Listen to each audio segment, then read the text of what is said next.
Hey everybody, how are you doing today? I hope you're having a wonderful day. Today, the tea of the day, the tea of the day again is Tazo Awake English Breakfast Tea. I'm actually filming this later in the afternoon, but it's one of those days where I require a stout caffeine boost this afternoon. After I film this video, I have to go to Target, so hopefully the caffeine will fortify me for the no doubt hordes of people that are at Target today.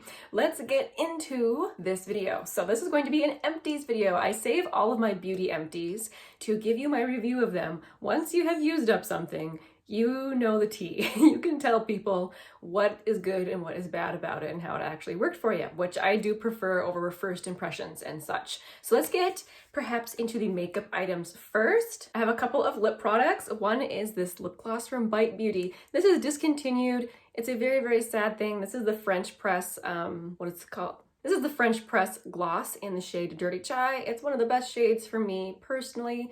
I have yet to find a shade match for it. I remember I had a Sephora gift card and purchased this for myself full price, and then like 2 weeks later they discontinued it and it was less than $10 at Sephora, which I was just like, seriously, come on. In all honesty, I don't see myself spending over $20 on a lip gloss again, even though I really liked this. It was exquisite. I loved it so much. But yeah, I don't need to go on and on about this. You guys have probably heard me talk about it quite a bit. Plus it's discontinued, so we can't get it anymore. Very great sadness. Here's something you still can get, which I'm so glad, oh, it's so good. So this is just a mini of the Tower 28 glosses. I have the shade Fearless here, which is the one that, it looks purple. You can kind of see this, like the color on the doe foot, but it's mostly sheer, and it kind of gives you a slightly berry popsicle stain to your lips, but they are really shiny and very like balmy and nourishing. Not only will you have the look of a lip gloss, but you will be healing your lips at the same time. I really, really like this, and I have other minis that I will be gladly using up eventually. Right now, I still haven't even opened them. I'm trying to save them. So glad to report that I really like these. This lip pencil looks so janky because my dog got it. Look at the cap. And it was completely taken apart. I kind of like smushed the pieces together, but this will fall apart any second, I feel. But this is the LA Girl brow pencil. This is the brow pencil I constantly buy for myself. I like it because it is very small tipped and creamy, and the shade Brunette is an excellent shade match for me. This was the shade light brown or something like that. I can't remember. This is a bit too warm for my brows, so I was happy to get this out of my stash, and I've already purchased the correct shade now. Let's talk about something that is kind of expensive. I got this with Ipsy points, so I tried it. This is the Thrive Cosmetics Liquid Lash Extensions Mascara. So I think you guys have heard me talk a little bit about this before. The first time I tried this, I really hated it. I don't know if my eyes were watery that day or what, but I ended up with really big chunks of mascara down under my eyes, and I just hated it. And then whatever was left of my lashes, I couldn't get off. Like, I was like, what is up with this mascara? Well, you guys have probably heard of this mascara before, but it is a tubing mascara. You remove it just with warm water. Don't use like an oil-based product or a makeup remover to remove it because it won't come off. It will stay on. But just with warm water, it comes off in like little sheaths off of your lashes or little clumps, and that way it's very easy to remove. But unless you use warm water, this will not budge. That's one of the best things about this mascara, and something I really came to appreciate about it. I could actually put this on my lower lash line. That is what the brush looks like. So it's not like one of the big stabby ones. I don't know if this personally is my favorite style of brush. I don't mind it when they've got thicker spines on them. It's like I feel like I can really actually comb my lashes. This is supposed to be like a clump-free mascara. It's not. I feel like if you go in too hard with this, or if you try to build it up, you will get clumped together lashes. But on a good lash day, this stuff is glorious. If you like a very volumized, lengthened, very black, completely budge-proof mascara, this is it. This will give you the drama. Is it worth the full price? I don't think so, but it is a good mascara. And if you're someone who has never been able to find a mascara that doesn't smudge on you, it might be worth it. I always quit using a mascara after 6 months, and this was one that I was able to use right up until that 6-month point. So many others will dry out before that. This is one that would last. Again, so it depends on your circumstances. It might just be the perfect mascara for you. And the tube does feel nice. Like, it's kind of a heavy tube. It feels like an expensive mascara. I used up a sponge. I don't know. This is the one, oh no, what's it called? I think it's the Sonia Kashuk brand that's in Target where you can buy the brushes. This is one of the sponges you can buy, and I really didn't like this one. I decided I was done with it because it started getting, like, you know, little tears in it like that. If I really liked this, I would probably continue to use it till it was a little more raggedy, but I really don't like it. It's much more of a dense sponge, so even when it's wet, I feel like it's not super soft and bouncy. If that's what you're after with a sponge, you wouldn't like this one.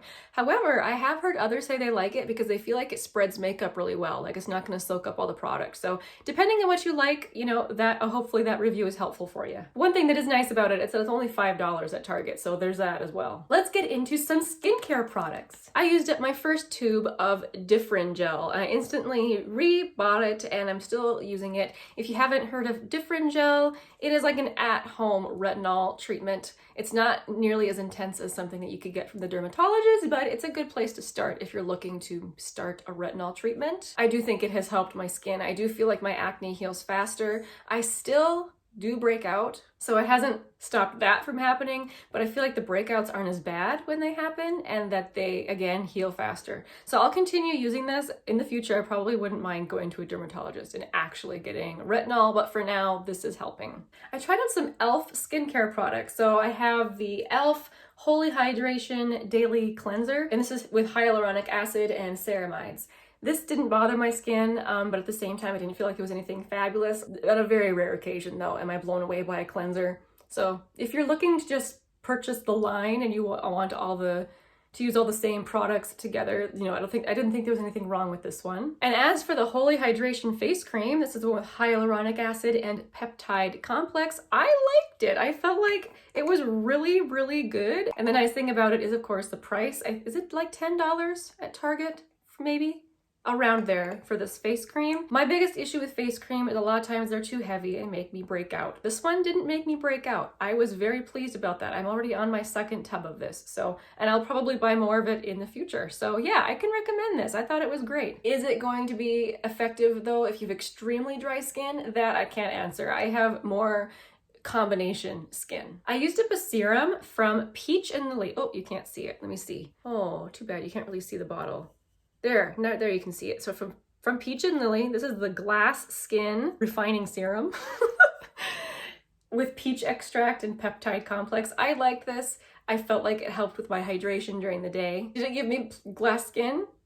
No, but it also didn't contribute to my breakouts. I was able to use the whole bottle, no problem. So I liked it, but I wasn't blown away by it. I used up a toner from Dickinson's. This is their original Witch Hazel Gentle Balancing Toner. This is alcohol-free and fragrance-free. It wasn't my favorite because I didn't like the scent. Like, it's supposed to be fragrance-free, so the smell of this must just be the smell of the witch hazel or whatever the ingredients are. I'm not sure, but it wasn't my favorite. I much prefer Thayer's. But it didn't make my skin burn or anything, so there is that. I used up a lip balm from a brand called Polar. I'm not sure if it's Polar or Polar, but it has 2 A's, so it makes me think it has a special, that it can't be just Polar, like it's Polar or something. Anyway, this is the La Veritable Cream Lip Balm, the Genuine Lapland Cream. I used this up in a project pan, hence the marks on the side. This is a true balm, a thick, highly nourishing balm. I really liked it. I did feel like it healed my lips. This isn't like something light that I would wear during the day. This was like a bedtime, wintertime balm for me. I enjoyed it though. Okay, let's talk about this sample of the Dr. Brandt Pore Dermabrasion. I have used up a full bottle of this before. Even though the scrubbies in this particular, exfoliator, they're really, really small and micro, but you still have to be really careful when using an exfoliator like this.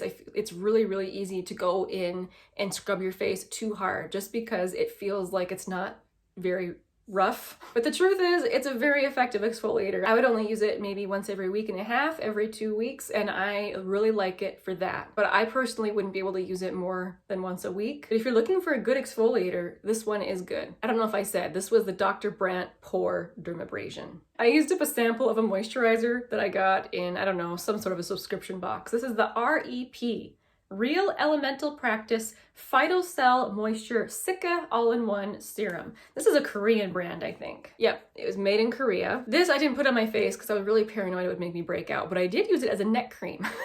And I liked it. I remember liking the texture of it. Ooh, here's a sample of sunscreen. So this is from La Roche-Posay, which I usually like their sunscreens. This is the SPF 50 Mineral and Thelios Light Fluid Sunscreen. So I was a little bit scared to use this because generally mineral sunscreens, I haven't found ones that I like. I know that there are some out there. I've seen reviews of some that I'm pretty sure I would enjoy, but I was nervous about trying this just because of my past experiences. But this one was better than others I have tried. I'm specifically thinking of the CeraVe one that I really intensely dislike because of the white cast. This does have a white cast since it is a mineral sunscreen, but I did feel like it was more light and then it much better blended into the skin, and that the white cast wasn't nearly as intense. And I felt like it didn't leave my skin oily. I felt like it was nice and satin once it dried down, and makeup laid really nicely over it. I'm not gonna go buy a full size of this, but I am happy to now have thoughts on this particular sunscreen. I used up a mask from Star Skin. So this was a 2-step mask. First, you use this little packet of face oil all over your face and neck, and honestly there's a lot of oil in this. I was able to use it on my arms and everything, and then after you put on the oil you went in with the mask. This was very pleasant. I would use something like this again. This again came in a subscription box. I haven't looked up the price for this, so I'm not sure how bad it is. I have a feeling it's probably expensive because it felt good. I feel like the more expensive masks, you can tell. I feel like those are the ones that you actually notice a difference even the next day in your skin. And that's how I felt with this one. It was a very pleasant treat. Lastly, I used up a hair product. I don't often share a lot of my hair products, just like drugstore shampoos and things, but whenever I use up something interesting, I like to share it with you guys. So this was a sample of the Oribe. Let's see if I can make this so that you guys can actually see it. This is the Mystify Restyling Spray. So as it says, a restyling spray. You're supposed to spray it in your hair on 2nd or 3rd day hair so that you can style your hair again. I feel like this is overpriced for what it is. I wasn't a gigantic fan. And maybe it's just because I don't do a ton of hair styling. I blow dry my hair now, which is more than I ever used to do. So maybe if I was actually attempting to curl my hair or something, this would be helpful. But as it was, I didn't think it did a whole lot for next day hair. But like I said, that's just me. I very well could have been using it wrong. My hair skills are totally not there. All right, thank you guys so much for watching. Those are all the empties I have for now. I'm trying to do them more often so that when I have an empties video, it's not gigantic. So anyway, thank you guys so much for watching. If you have used up some products recently, let me know down below in the comment section. What did you think of them? I'm very interested in everyone's reviews of products, so definitely let us all know. And I hope you have a wonderful day. I'll see you guys soon in my next video. Bye!